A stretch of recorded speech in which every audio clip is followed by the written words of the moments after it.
ഞാൻ പറഞ്ഞ ഒരു പടത്തിൽ അഭിനയിക്കുമ്പോഴേ ഞാൻ വന്നു, ഞാൻ കഴിഞ്ഞ് വേറൊരു കോമഡി നടൻ, വേറൊരു നടനാണ്, അദ്ദേഹം എനിക്ക് ശേഷം വന്നിട്ടുള്ള ഒരാളാണ്. അവൻ വന്ന് ചില പരിപാടികളൊക്കെ ചെയ്യുമ്പോൾ ഇന്നസെന്റ് ഇങ്ങനെ അവന്റെ സീൻ എടുത്തോണ്ട് ചോദിച്ചു, നിനക്ക് ലോൺ വല്ലതും ഉണ്ടോ? ഞാൻ ഉണ്ട് ചേട്ടാ. വേർത്തം വന്നിട്ടുണ്ട്, നിന്റെ ലോൺ അടഞ്ഞു തീർക്കുമെന്ന് എനിക്കറിയില്ല. അവൻ കേറി പോയാ നീ പെടുട്ടോ, നിനക്ക് പ്രശ്നം ഉണ്ടാവും. അവൻ കേറി വന്നിട്ട് നിന്റെ ലോൺ എങ്ങനെയാ വെച്ചാൽ നീ നടച്ചു, അവൻ കേറി പോകാൻ സാധ്യതയുണ്ടെന്നൊക്കെ പറഞ്ഞിട്ടോ. ഇങ്ങനെ എന്നെ പേടിപ്പിക്കുക. അപ്പൊ എനിക്ക് ചെന്ന് കുറച്ച് കഴിഞ്ഞിട്ട് അവന്റെ അടുത്ത ഷോട്ടിലേക്ക് വന്നപ്പോ ഇവനെന്തോ കുറച്ച് കയ്യിന്നിട്ട് ഇങ്ങനെ എന്തോ ഒരു കൂടുതൽ എക്സ്പീരിയൻസ്. പേടിക്കണ്ട, അവൻ കയ്യിന്നൊക്കെ ഇട്ടുണ്ട്, ചിലപ്പോ തന്നെ പൊക്കോളും, നീ ആയിട്ടൊന്നും ചെയ്യണ്ടെന്ന്. നമ്മളിപ്പോ ഇന്നസെന്റ് ചേട്ടൻ തമാശ പറയുന്നു, ഇതേ കണക്ക് പോയതിനു ശേഷം മനസ്സിലാവുന്നു, ഇതേ കണക്ക് നല്ല ചീത്ത വിളിക്കുന്നു, അങ്ങനെയൊക്കെ ഉണ്ടെങ്കിലും ഇന്നസെന്റ് ചേട്ടന്റെ വളരെ അപൂർവമായിട്ടായിരിക്കും ഇന്നസെന്റ് ചേട്ടൻ പെട്ടുപോയ ഒരു കഥയുണ്ട്. ഇന്നസെന്റ് ചേട്ടൻ ശരിക്കും ഒരു കുട്ടിയെ പോലെ ആയിപ്പോയ ഒരു കഥയുണ്ട്.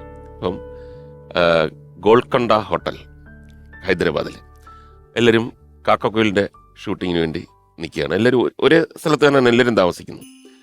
ഞാൻ ഇന്നസെന്റ് ചേട്ടനും കൂടെ പിന്നെ ലൊക്കേഷനിൽ വന്ന് പിന്നെ ഈ കീ എല്ലാം മേടിച്ച് റിസപ്ഷൻ്റെ അവിടെ ഇങ്ങനെ നിന്നപ്പോൾ പെട്ടെന്ന് ഒരു സ്ത്രീ ശബ്ദം. തിരിഞ്ഞു നോക്കാൻ ഒരു പ്രായമായ സ്ത്രീയാണ്. മുകേഷ് അല്ലയോ? അപ്പം ഞാൻ പറഞ്ഞു അതെ. അയ്യോ. അപ്പം വേറെ 3-4 സ്ത്രീകൾ അവരെ വിളിക്കുന്ന, അവർ മലയാളമല്ല, അറിഞ്ഞൂടാ. ഞങ്ങളെല്ലാം തെലുങ്ക് ദേശം പാർട്ടിയുടെ ഇവിടുത്തെ മെയിൻ ആൾക്കാരാണ്. അപ്പോൾ ഒരു സ്ത്രീയെ എല്ലാവരും ഒരു എബവ് 45 ഒക്കെയാണ്, 50 ഉള്ളവരുണ്ട്. ഇത് തെലുങ്ക് ദേശം പാർട്ടിയുടെ മെയിൻ ഒരു നേതാവാണ്. അപ്പം മന്ത്രി അപ്പുറത്ത് വരുന്നുണ്ട്, ചിലപ്പം ഇതുവഴി വരും. അപ്പം നമ്മളിവിടെ വെയിറ്റ് ചെയ്യാൻ വേണ്ടി പറഞ്ഞിരിക്കുകയാണ്. ഇവിടുത്തെ വഴി വന്നാൽ ഇവിടെ വെച്ച് സംസാരിക്കും, അതല്ലെങ്കിൽ അവിടെ പോയി സംസാരിക്കും, വലിയ നേതാക്കന്മാരാണെന്നൊക്കെ പറഞ്ഞു. അപ്പം ഞാൻ പറഞ്ഞു നിങ്ങൾ ഇവിടെ, അവൻ നാട്ടിലാണ്, എറണാകുളത്താണ്, വർഷങ്ങളായിട്ട് ഹൈദരാബാദിലാണ്, തെലുങ്ക് ദേശം പാർട്ടിയുടെ ഇതൊക്കെയാണ്. അപ്പം ഞാൻ പറഞ്ഞു എന്തായാലും പരിചയപ്പെട്ടവർ നന്നായി, വളരെ സന്തോഷം. അപ്പം സ്ത്രീ അത് ഇന്നസെന്റ് അല്ലയോ? അപ്പം ഇന്നസെന്റ് ചേട്ടൻ വേറെ എന്തോ ഇത് ശ്രദ്ധിച്ചില്ല. അത് കേട്ടിട്ട് ഇന്നസെന്റ് ചേട്ടൻ തിരിഞ്ഞു നോക്കി. ഞാൻ പറഞ്ഞു പിന്നെ അയ്യോ സാർ എന്ന് പറഞ്ഞിട്ട് കൈ പിടിച്ച് ഭയങ്കര കോമഡിയനാണ്, എന്തു വലിയ ആക്ടറാണെന്നൊക്കെ പറഞ്ഞിട്ട് അവരെ വീണ്ടും പരിചയപ്പെട്ട്. അപ്പൊ ഇദ്ദേഹത്തിന് കുറച്ച് ഹിന്ദിയൊക്കെ അറിയാലോ. നമ്മളെപ്പോഴും പറയുന്നതെന്ന് പറഞ്ഞു കഴിഞ്ഞാൽ കളിയാക്കുന്നത്, അത് പിന്നെ തീഹാർ ജയിലിൽ കിടന്നില്ലേ കുറെ നാൾ, അങ്ങനെ കുറച്ച് ഹിന്ദി എങ്ങനെയോ പഠിച്ചിട്ടുണ്ട് എന്നൊക്കെ നമ്മൾ പറഞ്ഞത് കളിയാക്കും. അപ്പൊ ഇദ്ദേഹം മറ്റേ ഹൈദരാബാദിലുള്ള എല്ലാവർക്കും തെലുങ്ക് അതിന്റെ കൂടെ ഹിന്ദിയും അറിയാം. അപ്പൊ പുള്ളി കുറച്ച് ഹിന്ദി എടുത്ത് വിളമ്പി തുടങ്ങി. അപ്പൊ നമ്മള് വെളിയിലായി, അത്ര ഹിന്ദി പോരാ ഞാൻ. അപ്പൊ നല്ല ഹിന്ദി സംസാരിക്കും. അപ്പൊ ഇയാള് പിന്നെ ഇവര് പറഞ്ഞു ഫ്രണ്ട്സായി, അപ്പൊ ഇനി ഞങ്ങളെ ഷൂട്ടിംഗ് കാണാൻ ഒരു ദിവസം വരണം, ഞങ്ങൾ കുറെ ദിവസം ഉണ്ടെന്നൊക്കെ പറഞ്ഞിട്ട്. അപ്പൊ മന്ത്രി ഇതുവഴി വരുന്നില്ല, അതുവഴി പോവുകയാണെന്ന് പറഞ്ഞു. എല്ലാവരും ഓ എന്ന് പറഞ്ഞൊരു കാറി കയറി പോയി. ഇത്രയും നടന്നതാണ് സംഭവം. പിറ്റേ ദിവസം മോഹൻലാലും പ്രിയദർശനെല്ലാം വന്നപ്പോഴത്തേക്ക് ഇന്നസെന്റ് ചേട്ടൻ കുറച്ച് താമസിച്ച് വന്നാൽ മതി.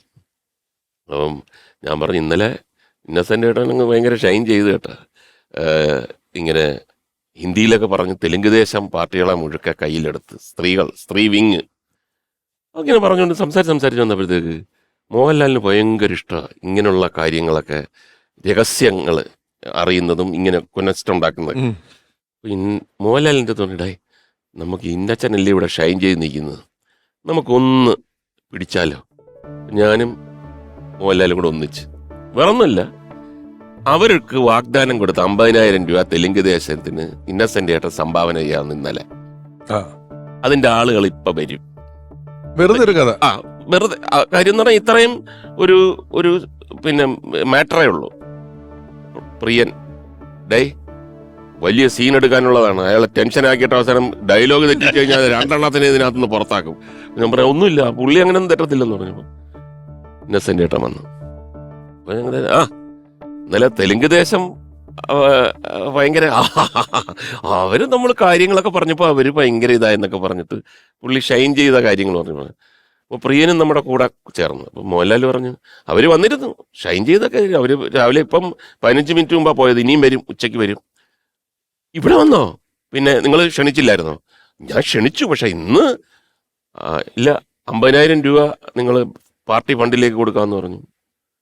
അപ്പൊ ഇത്രയും ഡീറ്റെയിൽസും ഇങ്ങനൊരു സംഭവമായപ്പോ പുള്ളി ഒരു നിമിഷം വിശ്വസിച്ചു. 50,000 രൂപയോ? ഞാനൊന്നും പറഞ്ഞില്ല. പിന്നെ അവരെന്തിനു വരുന്നു, ഒരു വലിയ നേതാക്കന്മാരൊക്കെ വന്നിരുന്നു. അപ്പൊ പ്രിയം പറഞ്ഞു, നിങ്ങൾ പറഞ്ഞു കാണും, നിങ്ങൾ പറഞ്ഞില്ലേ ബനുണ്ടല്ല ഡാ, ഞാൻ 50,000 നമ്മക്കറിഞ്ഞൂടല്ലേ, ഹിന്ദിയിലല്ലേ റുപ്പിയ റുപ്പിയ എന്നൊക്കെ പറയുന്നത് കേട്ടു.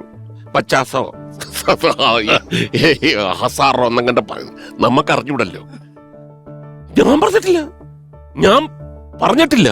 പുള്ളി ഒന്ന് അപ്പം പ്രിയൻ നമ്മളെ നോക്കിയിട്ട് പറഞ്ഞു മതി മതി എന്ന് പറഞ്ഞു. ഞാൻ പറഞ്ഞു കുറച്ചുകൂടെ പോട്ടെ അല്ലല്ലോ. പുള്ളിയുടെ ഇരിക്കുക, മേക്കപ്പ് ഒക്കെ ചെയ്യുന്നത്. മോഹൻലാൽ പോയിട്ട് അവിടുത്തെ പ്രൊഡക്ഷൻ മാനേജർ എടുത്ത്, അവന് നല്ല തെലുങ്കറിയാം, അവിടുത്തെ പ്രൊഡക്ഷൻ മാനേജർ എടുത്ത് പറഞ്ഞു, ഇച്ചിരി കഴിയുമ്പോൾ നീ ഫോൺ ആയിട്ട് വന്നിട്ട് ഇന്നസെന്റ് കഹാക എന്നൊക്കെ ചോദിച്ചിട്ട് നീ പറയണം, ഇപ്പൊ അവര് വരുന്നുണ്ട്, 50,000 രൂപ റെസീറ്റ് എൻ്റെ കയ്യിൽ തന്നിട്ടുണ്ടെന്ന് പറയണം, വേറൊന്നും നീ പറയണ്ട. കുറച്ച് കഴിഞ്ഞപ്പോഴത്തേക്ക് പ്രൊഡക്ഷൻ അവിടുത്തെ ഭയങ്കര തെലുങ്കൊക്കെ സംസാരിച്ചുകൊണ്ട് ഇങ്ങനെയൊക്കെ വന്നിട്ട്, സർ ഇന്നസെന്റ് സർ, അതായിരിക്കും. അവൻ ഹിന്ദിയിൽ ഇന്നസെന്റ് ആയിട്ടുണ്ട്. ആ തെലുങ്ക് ദേശത്തിന്റെ ആൾക്കാർ വരുന്നുണ്ട്, ഇപ്പൊ ഒരു കാറിലാണ്. ചേട്ടന് 50,000 രൂപ റെസീറ്റ് എൻ്റെ തന്നിട്ടുണ്ട്. ഞാൻ പറഞ്ഞിട്ടില്ല മുകേഷ്. ഞാൻ പറഞ്ഞു നിങ്ങൾ ഹിന്ദി നമുക്കറിഞ്ഞപ്പോ വലിയ ഹിന്ദി അല്ലയോ. പുള്ളി ശരിക്കും പെട്ട് കേട്ടോ. കുറച്ച് കഴിഞ്ഞപ്പോഴത്തേക്ക് പുള്ളി എഴുന്നേറ്റിട്ട്, ഏത് നിമിഷങ്ങൾക്കകം ഈ സ്ത്രീകൾ വരും. വന്നിട്ട് എൻ്റെ അടുത്ത് പറഞ്ഞു, ഞാനൊന്ന് വീട്ടിൽ പോയിട്ട് വന്നാലോ. പ്രിയം പറഞ്ഞു, വീട്ടിൽ ഇന്ന് നാളെയൊക്കെ നിങ്ങളുടെ മെയിൻ സീനാണ്. ഉടനെ പ്രിയൻ അതോട് ഓടി വന്നിട്ട്, അയാളത് പറയട്ടോ, അയാൾ പോണം, വീട്ടിൽ പോണം എന്ന് പറഞ്ഞ് നിൽക്കുന്നു. ഉടനെ ഞങ്ങൾ മോഹൻലാൽ പറഞ്ഞു പൊട്ടിച്ചേരെന്ന് പറഞ്ഞു. പുള്ളി വന്നിട്ട് എൻ്റെ അടുത്ത് പറഞ്ഞിടാ, എന്നെ ഒന്ന് സഹായിക്കണം, ഞാൻ കൊടുക്കാന്ന് പറഞ്ഞാൽ ഞാൻ കൊടുക്കും, പക്ഷെ പറഞ്ഞിട്ടില്ലടാ, അതുമല്ല തെലുങ്ക് ദേശത്തിന് ഞാൻ എന്തിനടാ, എനിക്ക് എന്താണ് തെലുങ്ക് ദേശത്തിന്. ഞാൻ പറഞ്ഞു ചേട്ടാ ഹിന്ദിയിൽ എന്തൊക്കെ പറഞ്ഞു, ഹിന്ദി പറഞ്ഞെല്ലാം എനിക്ക് ഓർമ്മയുണ്ട്, നീ ഇതെങ്ങനെങ്കിലും ഒന്ന് സോൾവ് ചെയ്ത് കേട്ടോ, അവളുമാർ വന്നു കഴിഞ്ഞാൽ പിന്നെ കുഴപ്പമാന്ന് പറഞ്ഞു. മോഹൻലാൽ ഓടിച്ചെന്ന് കെട്ടിപ്പിടിച്ചിട്ട് പറഞ്ഞു, ചേട്ടാ ഞങ്ങള് തമാശ പറഞ്ഞിരുന്നു. അപ്പം ഞാനപ്പം പറഞ്ഞു, അപ്പം അടി കൊണ്ടാൽ ആനയും വീഴും.